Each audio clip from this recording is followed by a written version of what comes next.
A veces me siento como una olla express. ¡Buah! Siento que voy a reventar.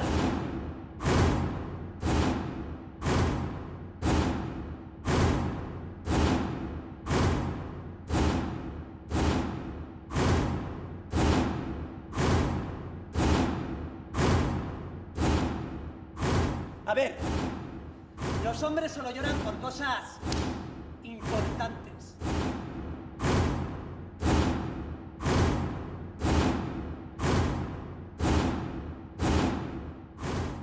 Llorar fue lo primero que hicimos al nacer.